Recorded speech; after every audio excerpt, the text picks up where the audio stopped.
O'zbekistonda qishloq sharoitida elektriklar kuniga qancha pul topadi? Ungacha taxmin qilib turinglar. Videoning oxirida narxini aytib o'taman.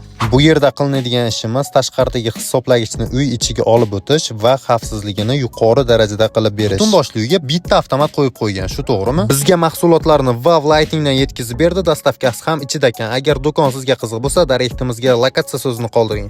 Birinchi bo'lib biz shitning proyektini chizib oldik. Bu yerimizga hisoblagich tushadi va biz firfakortni qatirishdan boshlab oldik. Avtomat va firfakortning o'rtasida bitta qalam joy qolishi kerak, nakonechnik demak kirish uchun.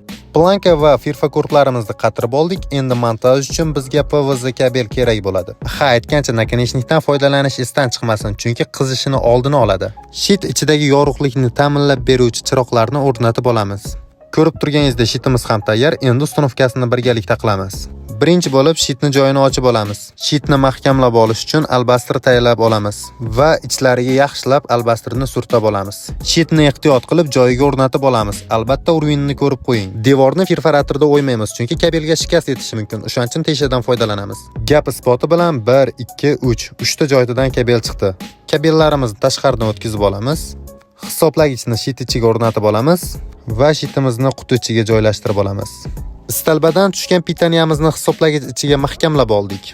Firfakortlarni chiroyli qilib yopib olamiz. Strichlarni ehtiyot qilib shilib yuboramiz. Va'da qilingandek narxini aytishimdan oldin obuna va like bosib qo'yishni esdan chiqarmaymiz. Bu shitimizning xizmat narxi $100 bo'ldi. Keling shit haqida qisqacha ma'lumot berib o'taman. Boshiga 2 polisli glavniy avtomat qo'yganmiz. Skachok kuyib qolgan payt 1 polisli 50 amperli avtomat qo'yganmiz. Yoniga uzuv avtomatlarini ham qo'yganmiz, odam tok urganda himoya qiladigan. Ishimizni sifatliroq chiqishi uchun UKKlardan foydalanganmiz, ya'niki avtomatlardan perimichga qilmasdan shu yerdan tarqatganmiz. Shitimizni yoritish uchun LED lampalardan foydalanganmiz va datchik движения qo'yganmiz. Stabilizatorga joylar ham tashlab ketganmiz. Ikkitasi in, ikkitasi out, ya'niki kirdi chiqdi. Aslida stabilizatorda kabellarni ham chiqarib qo'yganmiz. Videoyimiz foydali bo'lgan bo'lsa, kanalimizda bundan ham qiziqarli kontentlarimiz bor. Aytgancha shitimiz narxiga arziydimi? Kommentariyaga yozib ketamiz.